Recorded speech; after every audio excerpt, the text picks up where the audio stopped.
Namaste. Welcome to day one of raising your vibration with the four agreements and beyond. As this is day one, I thought we would start today by delving into the four agreements. The original book that I read, I believe it's his first book. It's certainly the first book of Don Miguel Ruiz's To Cross My Radar. So whether you've read it or not, or you're brand new to it, this module is going to be full of information about the four agreements and how to actually apply them into your everyday life. So, the number one agreement is don't take things personally. Number two is don't make assumptions. Number three is be impeccable with your word. And number four is always do your best. And I'm pretty sure that I got the order wrong, but I did rearrange them into the order which I find them to be the most relevant in my life.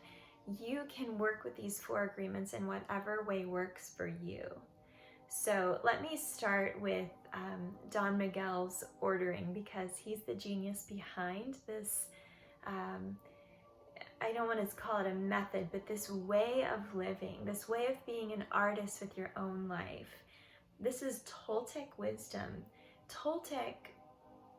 To be a Toltec means to be an artist. The word Toltec means artist, and we become the artists of our own lives. So it's like you're holding a paintbrush, just creating doors to open and creating the landscape through which you want to traverse. And it's pretty powerful and beautiful. So just let that kind of wash over you and realize that you are the artist of your own life.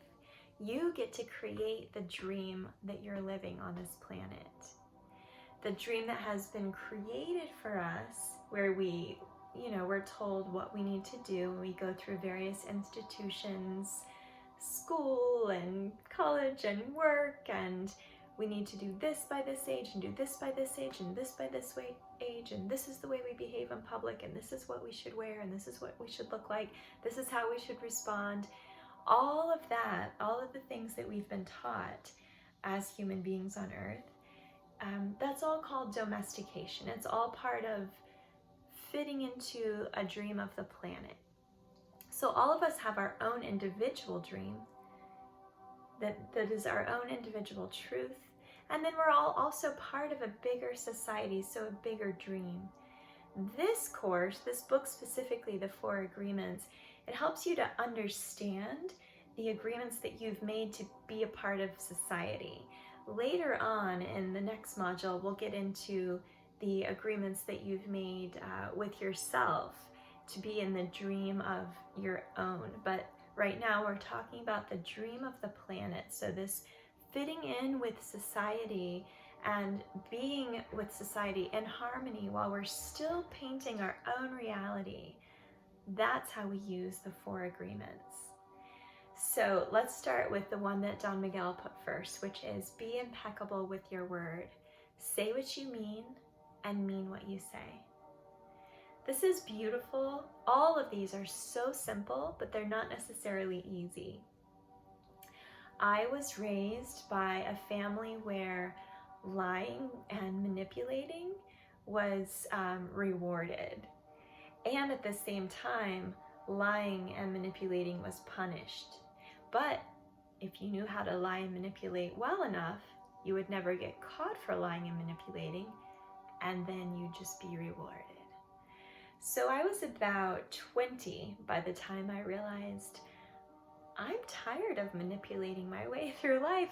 I don't want to lie to just to have what I think I want. I would much rather just have full integrity and have boundaries and say no thank you, or no, I'm not going to do that. No, I'm not going to say that. No, I'm not interested in that. Instead of lying and just to fit in or just to have whatever the prize may be. Perhaps I'm a little bit esoteric and generic with that example, so let's hone it in. Being impeccable with your word means that if you say to someone, I will be there for your dinner party tomorrow night at 5 p.m., it means that you fully intend to to be there at the dinner party at 5 p.m. And probably you're going to go to the dinner party at 5 p.m. It doesn't mean that if you say, I'm going to be there at your dinner party at 5 p.m., and then there's a death in the family, or your car engine overheats on the way home and you can't get there until 7 p.m., that doesn't mean that you weren't impeccable with your word. That means that life happens and you're adapting and you're changing. And so this doesn't mean that we never break plans with people, but it means if we say we're going to do something, we really intend to do it. We don't just say, yeah, I'll be there, with no intention of being there and then not showing up. The way I see this play out a lot is with parents to their children. I've been on a playground where I've heard parents say, if you don't come with me now, I'm leaving you here. And they start walking toward the car and the child's like, I'm gonna be left. And the child runs to the parent's side and begs like, no, don't leave, don't leave, don't leave, I'm coming. The parent did not intend to leave their child behind. And I believe that that creates a sort of distrust in the child to kind of feel like, wow, so my mom just said she was gonna leave me here. I've also seen, have you seen the reverse of that take place at a park? A parent might say, if you don't come with me now, you're just gonna have to live here. I'm gonna leave you here. The parent walks to the car and the child might be in the sandbox and says, okay. And that, when I've seen that play out, that's an example of the child realizing that the parent does not say what they mean and they don't mean what they say. And it happens in reverse too. If you say, if you don't clean up this room, I am not going to let you have a sleepover this weekend. And then the child doesn't clean up the room and you still let them have a sleepover that weekend, again, your word cannot be trusted. I don't mean to pick apart parenting because parenting is so hard. So anything you're doing as a parent, you're doing a great job. Just keep doing your best. There's no right way. There's no wrong way. Forgive yourself. But know that being impeccable with your word means that if you say, I am going to eat lunch at 12 o'clock, then you eat lunch at 12 o'clock. These are all pretty small examples, but you get the gist. Just say what you mean and mean what you say. If someone says, do you love this couch? I really love this couch. And you don't, it's okay to say, no, I don't love the couch. But I'm also fine with having that couch in our house, unless you're not fine with having the couch. There's many ways that you can dig in and use this one. I don't need to over-explain it. The next one is don't think things personally. This is one of my favorites. This and don't make assumptions. These two are so hard to work with, which makes them just so juicy and wonderful. Don't take things personally. Again, so simple, not easy, but it really means don't think that everything that happens is about you. You know, if someone else has a bad day, they might lash out and take it out on you. That's not about you. So, as a very emotional being myself, I understand the reaction where if someone is being rude and mean, it can feel like, oh, it must be about me. And then I start to internalize it and feel hurt. But when I use the agreement of not taking it personally, if someone's being rude and mean, I just realize, gosh, they must have had a really bad day. Everything they're doing and saying, that's not about me. Now, it's very important to know that just because we don't take something personally, we also don't just lay down and become a doormat. It's not like, oh, sure, you can say and do whatever you want because I know it's not about me, so go ahead and beat me and berate me and treat me poorly. That's not what it's like. That's too extreme. It's just more like not internalizing what someone else is doing and thinking that it's about you. And once you kind of remove yourself from thinking that their actions and their behavior is about you, then you're able to respond to the situation, and your response might be to leave the room or to leave the relationship or to say some words like, I can see that you're really hurting right now. What is it that I can do for you? Or you can say, I can see that you're really hurting right now, but your words and actions are also hurting me. And so I request that you keep whatever's going on to yourself so that it doesn't affect me in a negative way. Not taking things personally, I think the best place to practice this is in the car. When you're driving and someone does something that you feel is rude or you deem completely unnecessary, notice how you're responding. Are you reacting? Are you yelling? Are you throwing up a rude gesture? Are you questioning, like, what is wrong with this person? You know, because probably and definitely it's not about you. They didn't cut you off because of anything you did or anything that they were, you know, it has absolutely nothing to do with you. It's all, everybody's in their own movie. Everyone is their own actor in their own movie. Don Miguel Ruiz wrote a book called The Actor, where he explains that for you to think that you have more than a walk-on part in someone else's movie is extremely narcissistic. So, in other words, if your teenage daughter is yelling and saying horrible things, insulting you, it's not about you. It's about all of the angst that she's going through and all the hormones coursing through her own body. And it's okay for you to have boundaries, of course, and say, I'm not going to allow you to abuse me with those words anymore. I understand that you're hurting, that you're having a hard time right now, and I'm going to walk away. When you're ready to talk to me, I'll be ready to listen. You know, something like that. I think that when we're driving, that's the place to start. Just notice how you handle and how you treat other drivers when you respect and realize that they too are just people. They too have a lot going on in their lives. And just like you're not trying to implicitly do anything to anyone else on the road, they're also not trying to make your life harder or irritate you. And then let's move into the next arena with don't take it personally, which is when someone comes out and just attacks you. And they might say something like, Sally, you're so stupid. Sally, you are so inconsiderate. Even that, even when people are using direct language that indicates that what they're saying is about you, it's still not about you.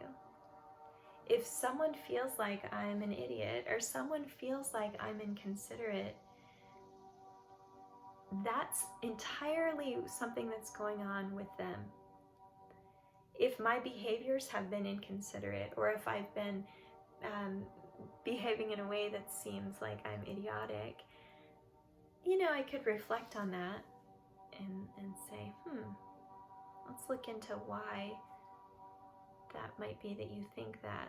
And then I might come to the conclusion, you know, I did say something inconsiderate, and that doesn't make me an inconsiderate person, but I just want to honor the validity in what you pointed out to me. Yes, I did an inconsiderate thing, and I'm going to forgive myself for that, and I hope that you'll forgive me too.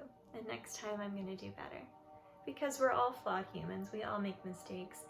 But even if someone is directly insulting you, it's really more about what's happening with them and how they're hurting or what emotions are up for them. And so it doesn't make what they say invalid, but it simply gives you a place to stand where you can respond rather than react.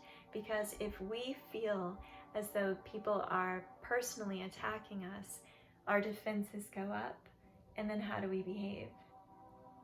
Irrationally and out of emotion, and in a way that doesn't really represent the sacredness inside of us. And I don't know about you, but my interest all the time is to be in harmony with the sacredness that is inside of me. You can call it God, Goddess, the universe, light, unconditional love, universal consciousness, whatever you call it.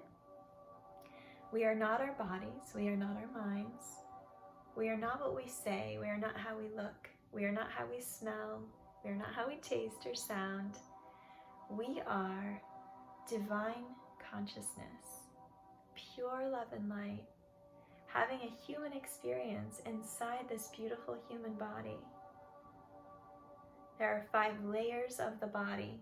In Ayurveda and in yoga, both ancient wisdoms talk about these 5 layers of the body. And Chinese medicine, we also have different layers of the body. So the Ayurvedic, I feel like, is the most tangible way to explain the body. So I'm going to stick to that one. There's the physical body made of food, the Annamaya Kosha. Then there's the energetic body, the impulses that go through the brain and the nervous system and the beating heart. And that is the Pranamaya Kosha, the energetic body. We breathe in our breath and we get fresh prana. And when we exhale, we let go of the breath, but we keep the prana. We keep the energy. So there's the food body, the energy body. Then there's the mind body, which is the mind and the emotions. And then beneath that is the Vijnanamaya Kosha, which is the body of witnessing. It's that part of you that knows that there's a physical body, an energetic body, an emotional, mental body. So when you kind of sit back and get a bigger picture of what's going on, and you do a physical body scan, like how do I feel? How are my legs? How's my heart? How's my throat? How are my eyes? Where am I holding tension? You're being the witness to your physical body. When you notice, what are the qualities of my thoughts and my emotions? You're noticing how you feel, what your emotions are like, what you're thinking, but you are not your emotions or your thoughts. The witness state, this Vijnanamaya state, it's the same as going outside and looking up at the clouds. And you see different shapes appear and disappear, and you notice them, but it doesn't mean you become the cloud. And the same is true for our thoughts and our emotions. I'm noticing a feeling of anger or sadness, loneliness, joy, but I do not become anger, sadness, loneliness, joy. I notice a thought train in my mind, but it doesn't mean that I have to jump on that thought train any more than when I see a heart in the sky, I don't become that heart cloud. I simply notice it. So that's what the Vijnanamaya Kosha is. It's that witness body, that place from which we can experience the other bodies. And then the 5th body is called the Anandamaya Kosha, the spirit body, the divine light, your spark, your true self. We can only touch this with moments of clarity and consciousness. We can't stay there, but we reach this place of understanding the Anandamaya Kosha through meditation, or even just deeply going within,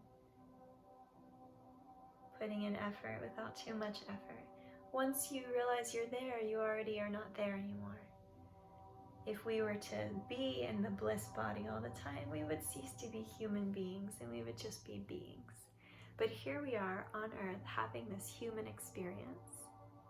And from this witness body, the Vijnanamaya Kosha, this is where we can practice not taking things personally and responding to what's going on rather than reacting. The next agreement is to not make assumptions. So we're being impeccable with our words, we're not taking things personally, and we're not making assumptions. So if I say to my daughter, what would you like to eat tonight? And she says, I don't care. I don't make the assumption that she doesn't want to eat. I make an assumption, and then the assumption informs what I start to do, and then she might tell me more clearly with more impeccability what she meant, and then I've gone in the wrong direction. So not making assumptions is a huge part in communication and miscommunication. So when we're talking with someone, we need to ask more questions. Being curious indicates intelligence. I'm not sure how society has sort of flipped that to make it seem like if we ask questions, it means that we're not smart. I find the opposite to be true, don't you? The more inquisitive we are, the smarter we become. If someone were to say something to me and I didn't understand what they meant, I would then ask for clarity, because making assumptions just builds this narrative in your head, and then you start working with that, and then later you might find out that you made the wrong assumption and you've built this whole narrative around it. What a lot of energy and time wasted. There was recently, I'm going to share this story with you. I was recently in the break room at school, and we had been on Zoom for 14 months because of the pandemic. I'm in grad school learning Chinese medicine and acupuncture. And we were back on campus, and we'd had a lot of kerfuffle with a certain administrator at our school. And it was really sowing a lot of discontent in the student population, and so there was conflict. But once we all got back together on campus, and just to be with the other 15 individuals in my cohort, oh gosh, it was so wonderful to just be together and feel each other's energy and remember each other. Not the same as on Zoom, but actually be there with each other. And one of my classmates in the break room said, you know, the school is like my dysfunctional family. I love y'all, don't always want to be around you, but I'm always gonna stay loyal to you and come back. And I understood. What I thought he meant was that he almost left the school and went somewhere else, because I almost also left the school and went to a new school. But what brought me back was just remembering the family of it. Our cohort is so wonderful and so beautiful. So when I heard him say that, I felt like, I know what you mean. Yeah, I got you, and I'm here too. Another person in the break room heard, and she said to me later, did you hear that person call us dysfunctional and basically say that he hated us? And I said, I heard what he said, but I heard it in a different way. And I explained to her what I took from his words. And she said, oh, I don't think so. I think he meant we're dysfunctional and, you know, we're wrong and that he doesn't like us. And I said, let's have a conversation. Let's just ask. It felt like a mob mentality situation where she had already told a few other people who hadn't been in the break room that this person had done and said this thing that really he didn't say or do. And so then she was able to ask him, when you said this, did you mean this? And he said, oh no, I didn't mean that at all. I apologize for the way that came off. This is what I meant. And he explained a little more clearly. I love how Don Miguel Jr. in particular says that we are only responsible for what we say to the tip of our lips. Once it comes out, other people are going to take what we say to mean whatever they think we mean. And it's just so important for communication to not make an assumption, but to go and ask, did you mean this when you said this? And then the other person gets the chance to not defend, but to repeat or rephrase what they meant to say. And at the same time, the person who said it doesn't need to be sorry, doesn't need to apologize. He simply spoke what he spoke, and that was that. And it can be taken any way you want. So it's important too to say what you mean without thinking so much about how it's going to be received by the other person.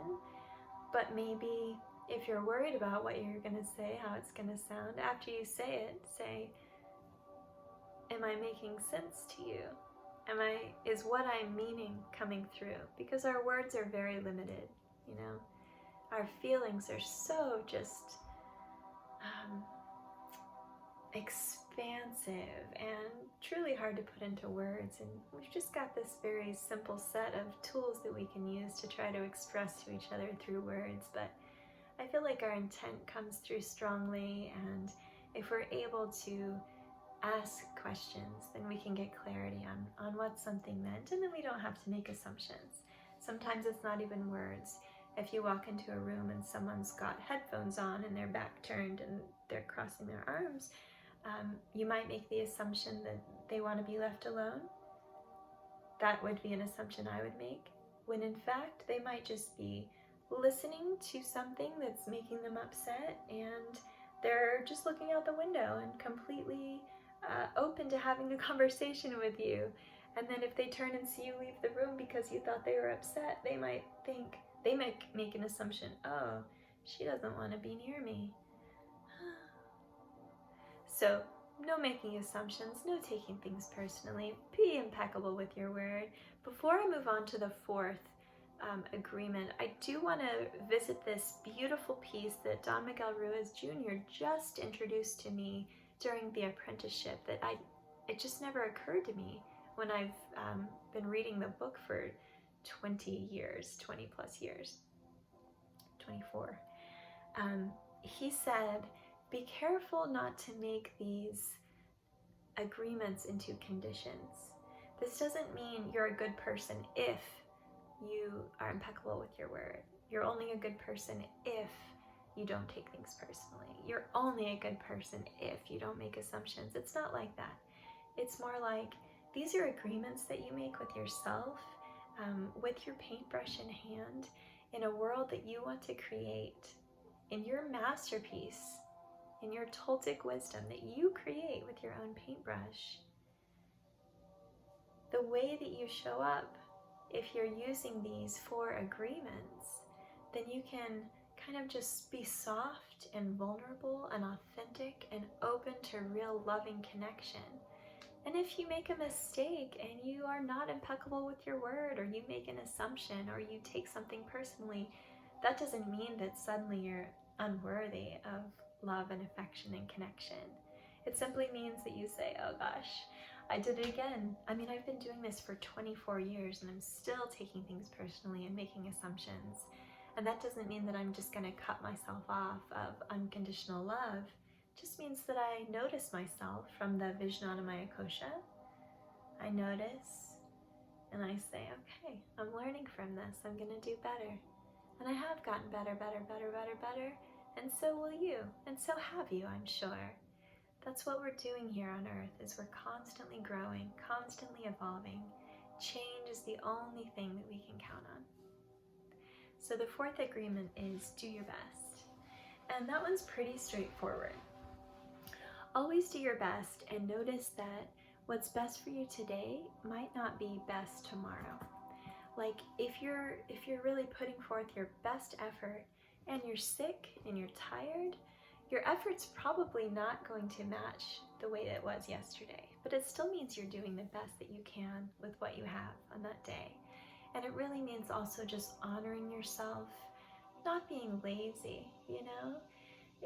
If someone asks you to do something and you're kind of like, is that the best you can do? Maybe it is. There are some days when it might be all you can muster. But if you can do it, do it. That's all do your best means. So those are the 4 agreements. They're not 4 conditions. This course, this Raise Your Vibration course, along with all of the Ruiz family books, they're all about unconditional love. Loving unconditionally means not using these 4 agreements as conditions, but using them just as tools to soften yourself, to open yourself, and to be vulnerable and authentic. I hope that was not too many words. You can always replay it again and pick apart what you like and what you don't like, and what speaks to you and what doesn't speak to you. Enjoy the rest of the coursework, and I'll see you tomorrow. Namaste.